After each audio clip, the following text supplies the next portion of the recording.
magical human, and welcome back to Madison Mindset, the podcast. Welcome to this cliff view if you're watching the video.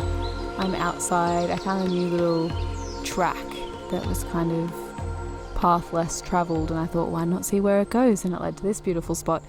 So yes, very quiet, very secluded, hanging out with some cute little birds, and yeah, just feeling the warmth on my skin.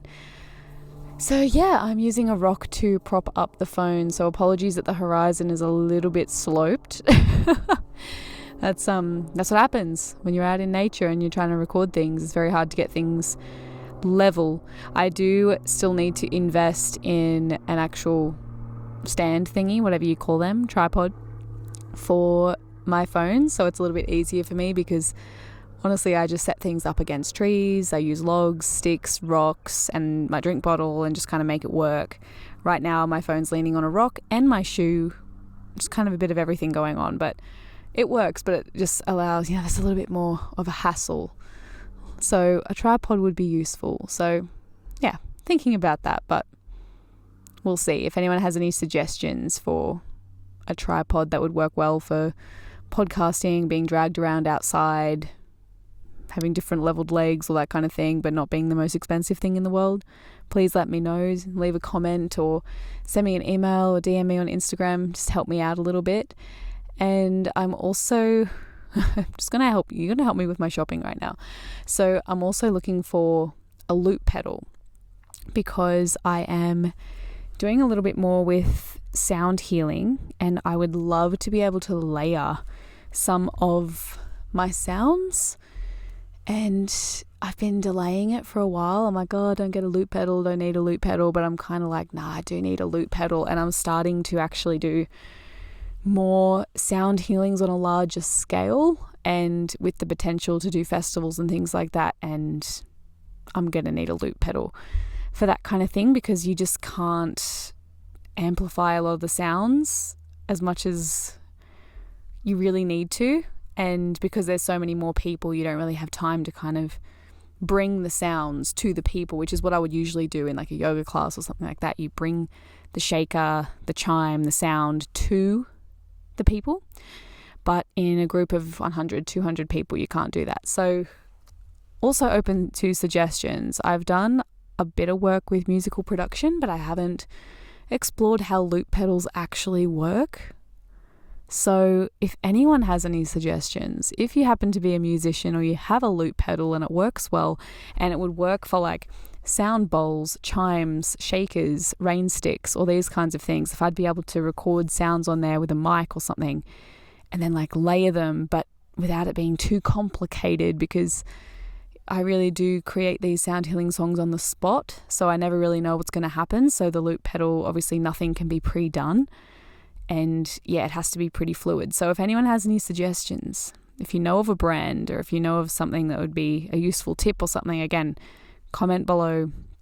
Let me know. I'm so open to hearing anyone's zone of genius here. If you have any information, please let me know. I'm all for humans helping humans instead of, everyone just Googling everything all the time. So definitely. So that's the news. If anyone knows of a tripod, that would be good. If anyone knows of a loop pedal, that would be great. That would be awesome. You'd save a lot of time for me and a lot of mental energy. So comment below, send me an email. I'd love to hear brands that are good, all of those things.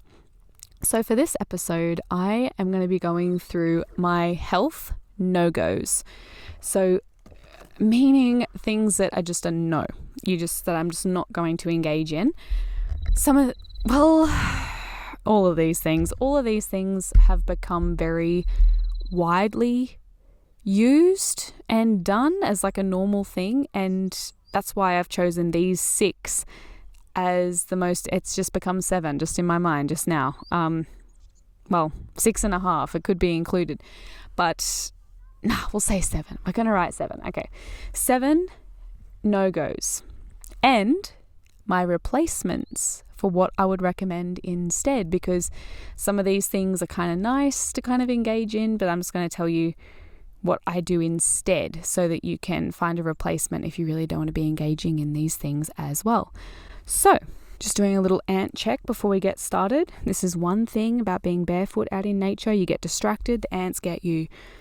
But it's such a good thing. It's such a good thing for your brain to be in nature, to be like, ooh, ants, ooh, stuff, ooh, like pay attention to things. Ooh, I'm on a cliff edge, watch out. It's so good for you.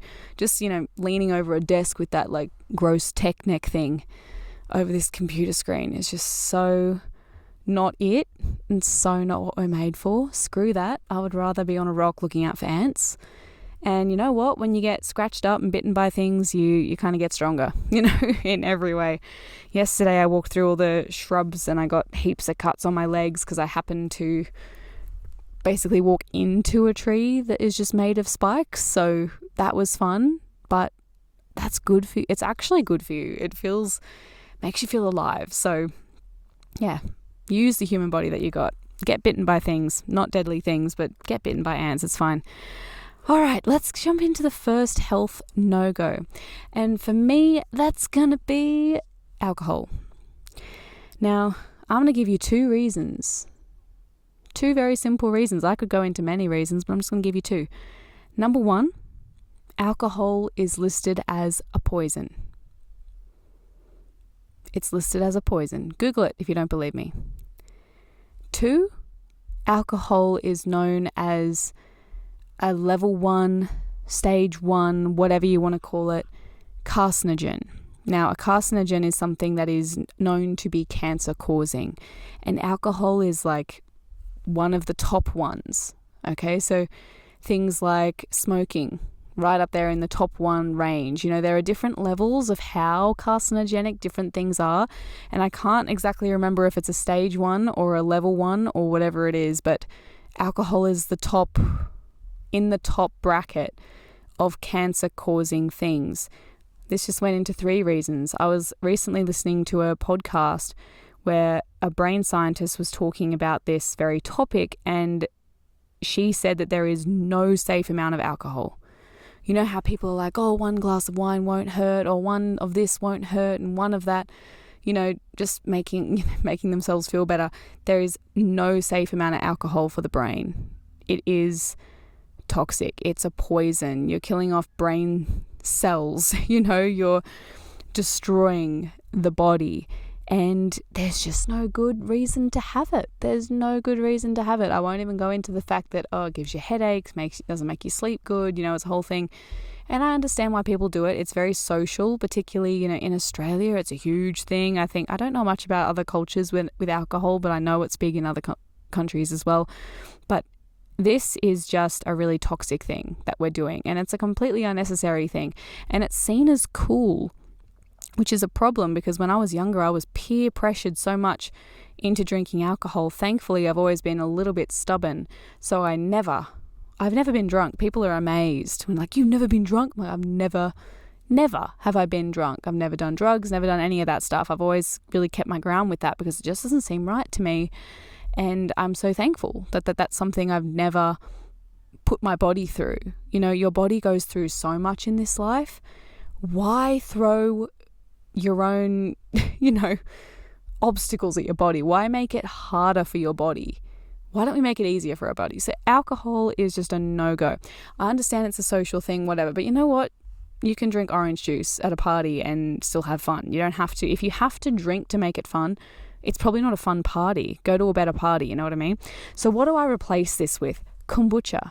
Now, kombucha can have a little bit of an alcohol flavor. There are usually warnings on the bottle that says like it could have alcohol in it because it's quite fermented, but kombucha is incredibly good for your gut health. And oftentimes, especially if you get a nice organic kombucha, one that's made well, especially locally, people make kombucha these days. It's beautiful. You can get flavors. It's like we've had a cacao and vanilla one. We've had a turmeric and ginger, which just really settles the belly. You can get all kinds of different ones. And if you pour them in a wine glass, it looks like wine.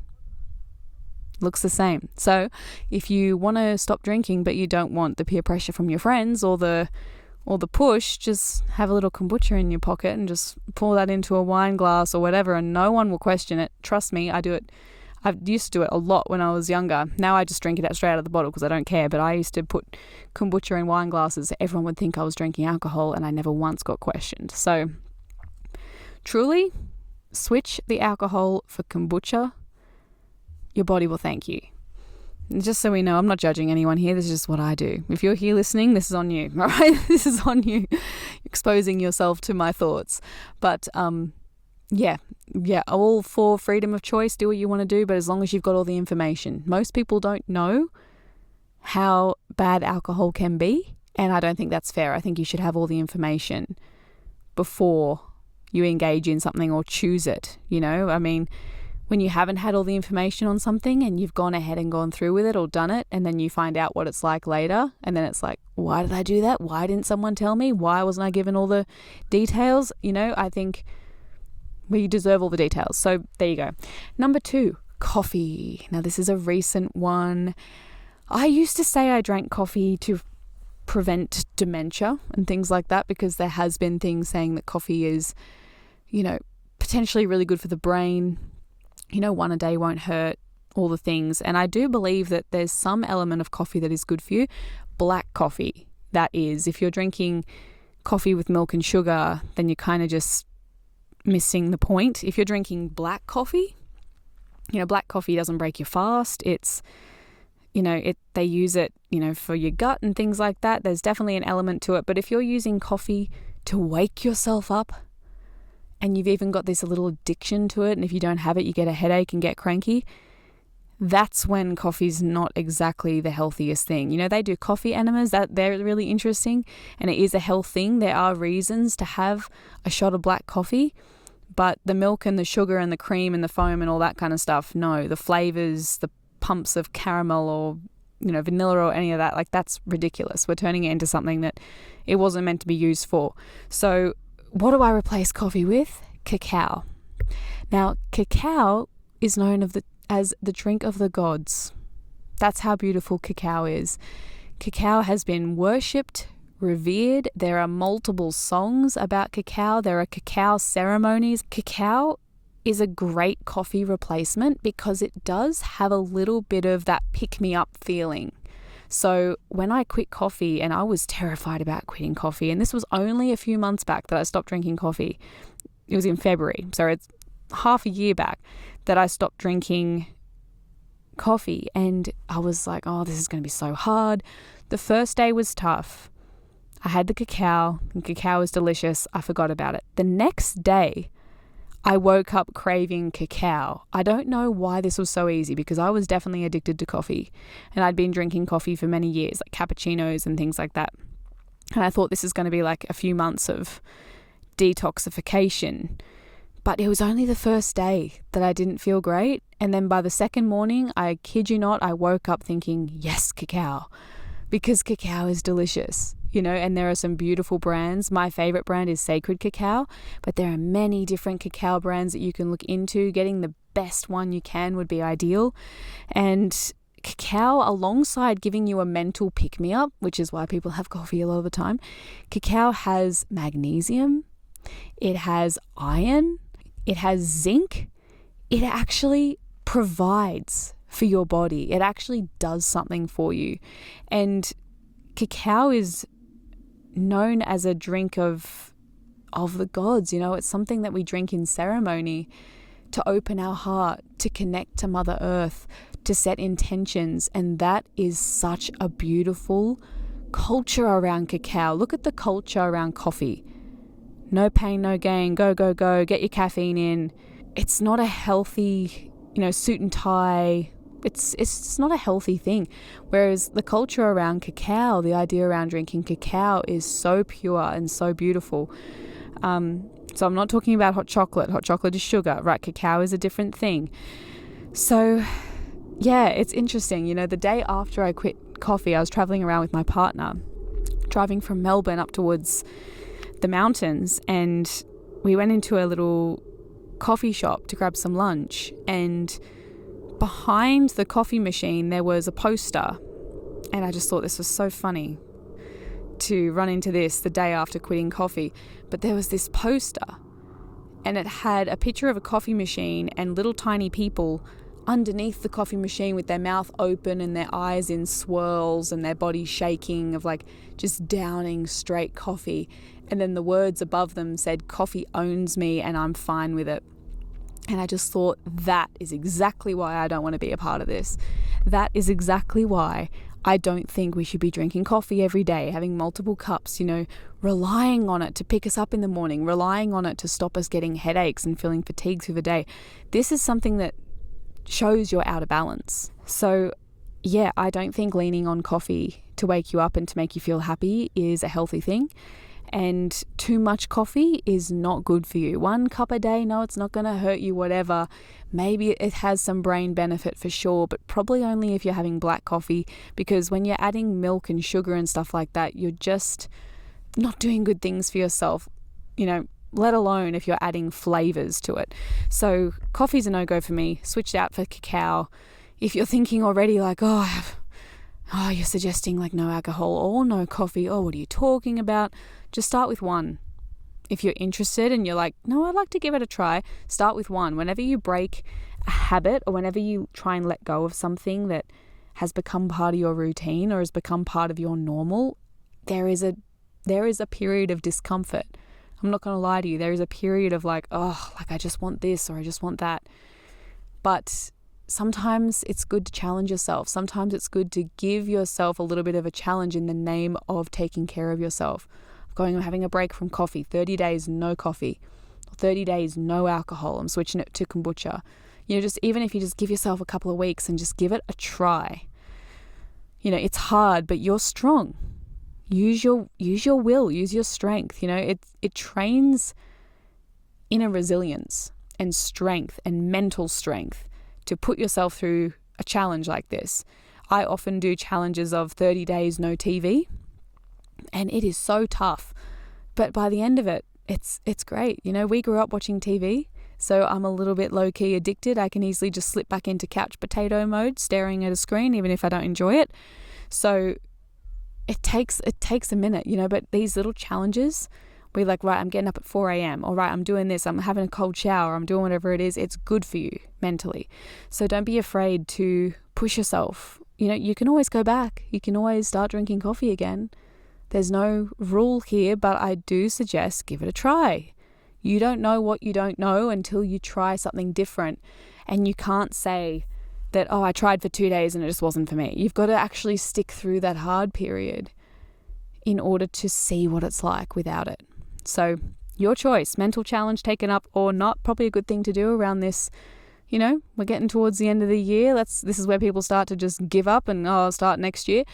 Let's actually commit. Let's show up a little bit.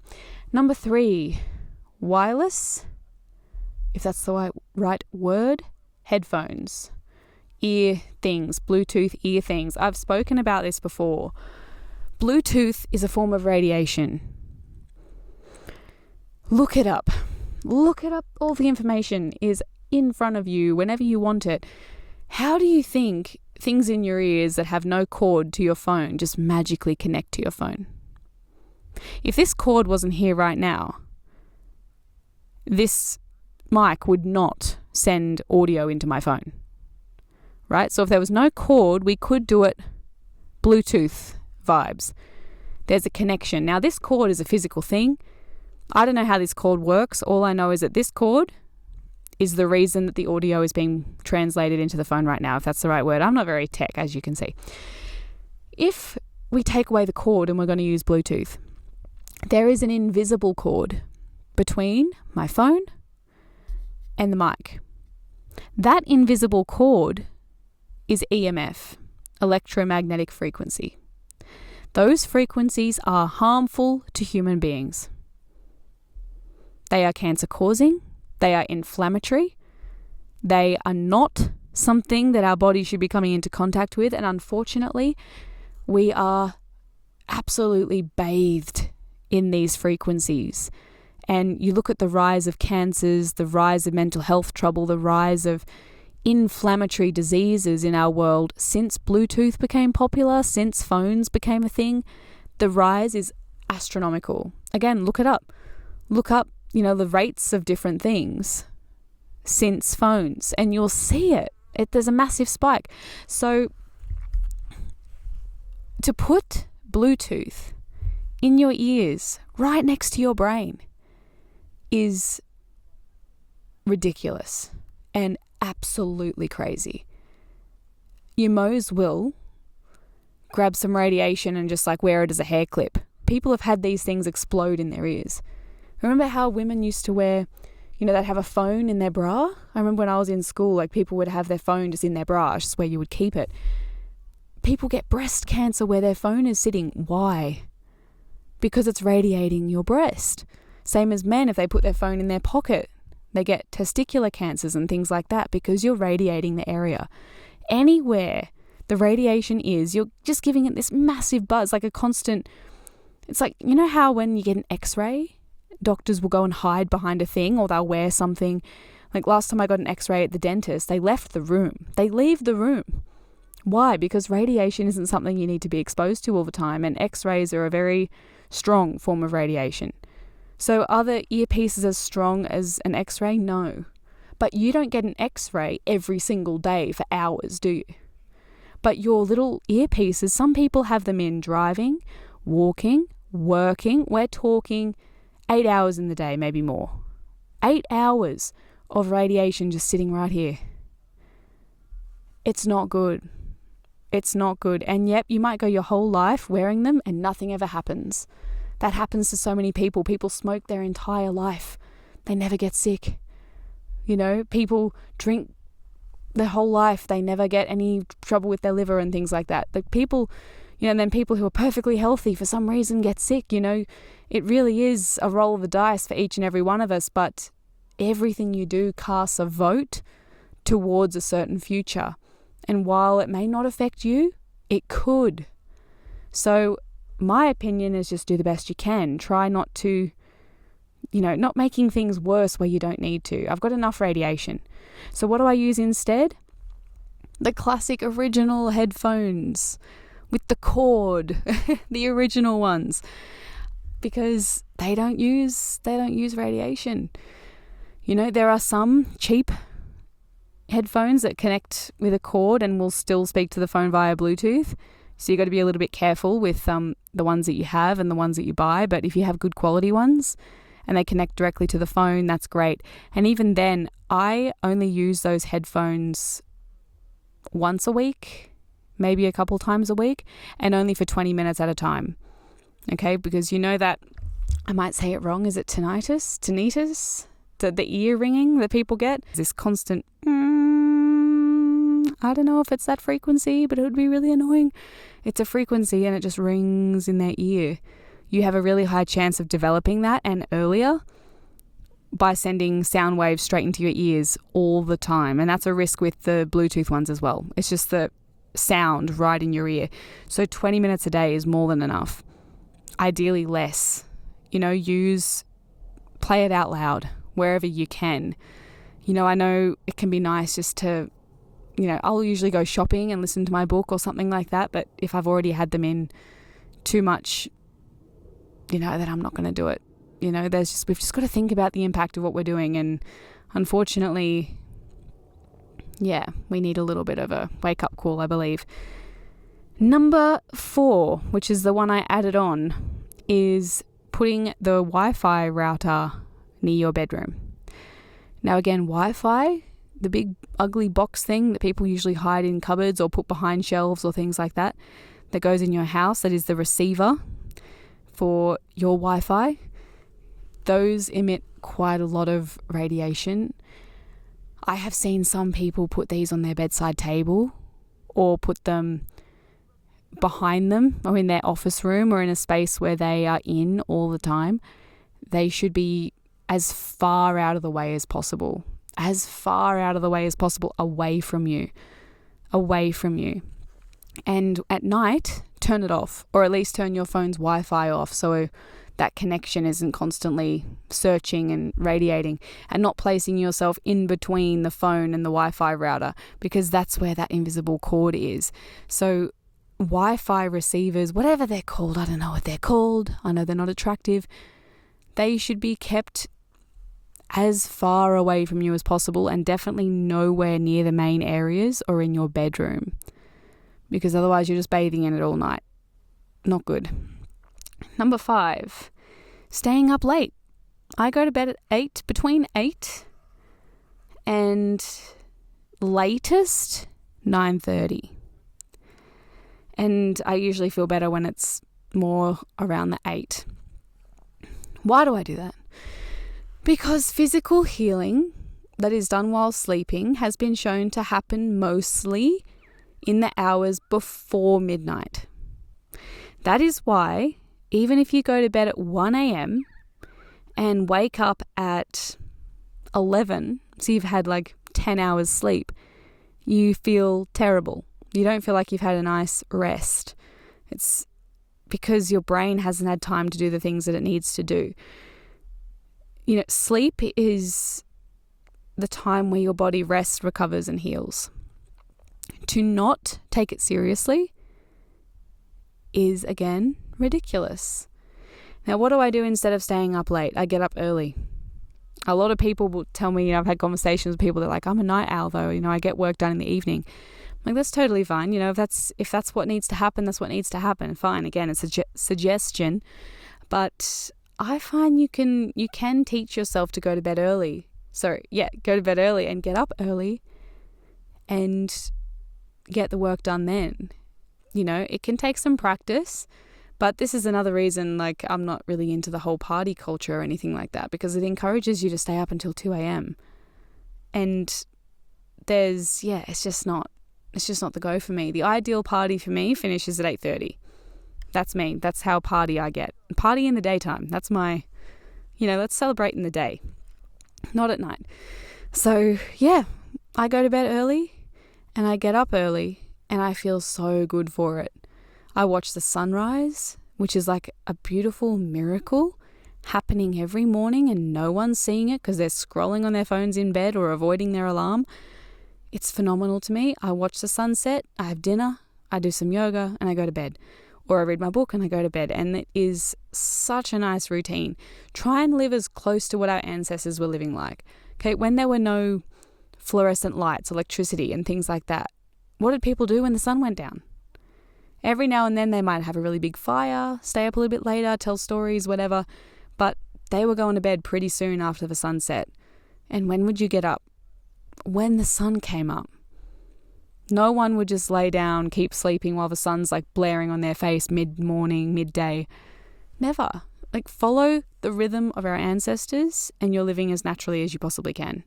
So that's my opinion with that. Number 6, TV. Unless you're watching a documentary, something educational, something good for you, why are we watching the TV? As I said earlier, like, I grew up very much looking at the TV and it does something to you.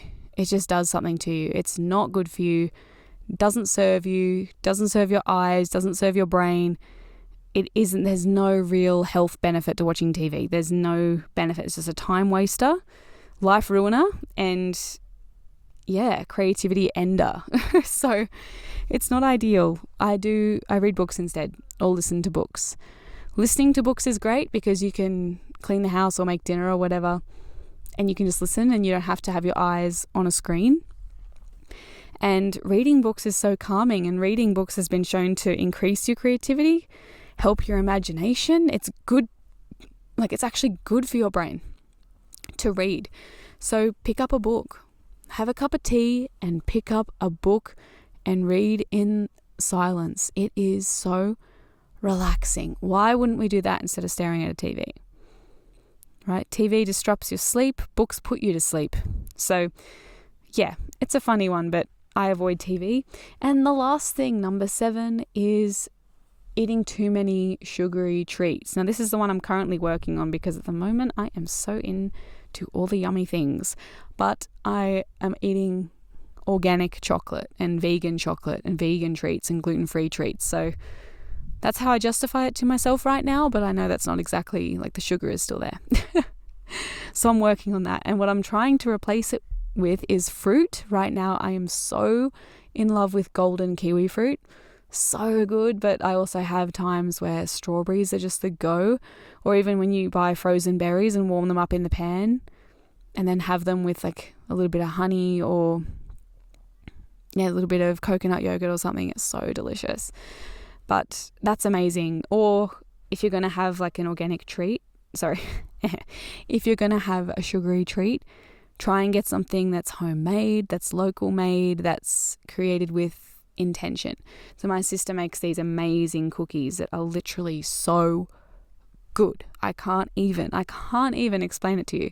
They're made out of chickpeas predominantly, and they're like a chocolate chip cookie with little chocolate chips and dates. And recently she made them for me, and they had pepita seeds and hemp seeds in them. They're delicious. I could eat the whole box. I really could. But you never feel sick. You're just having chickpeas, which is great protein, especially if you're mostly plant-based. So yeah, there are ways to eat better. And I know that, especially I listen to a lot of Barbara O'Neill and read a lot of her stuff. And if you haven't checked her out, she's really cool on the self-healing and all of that stuff. She's awesome. But she talks about, sugar being something that feeds cancer cells. So when you stop having sugar, it's actually a way to manage those kind of things and stop feeding them. So I think liking sugar too much, getting into sugar is a dangerous path. So those are 7 things that are no-goes for me. And all of them, except for alcohol, coffee, AirPods and Wi-Fi router, I'm still working on. Some of them I've banned altogether. They're just completely out of my life. But it makes a difference. It really does. So I encourage you to think about it, try it, experiment, see how you go, because you never know. You don't know what you don't know until you try it. So why not give it a try? Thank you so much, Magical Human, for being here and for joining me in this beautiful space to chat about health and things that we could potentially do better and things that we can replace the things that we don't really want to be doing anymore. So we have something that we can replace it with and just make it a little bit easier. But thank you. If you enjoyed this episode, please share it with a friend. Share it on your Instagram stories and tag me so I can reshare it. And if you have a moment, I would be so grateful if you could leave a review or a rating on the platform that you listen to this through. It really helps this podcast reach new people and new ears, and that serves me so much. It helps me so much. So if you have a moment, leave a rating, leave a review, especially on Apple Podcasts and Spotify. That would really help me out, and I appreciate it. Thank you, and I will see you in the next episode. Love.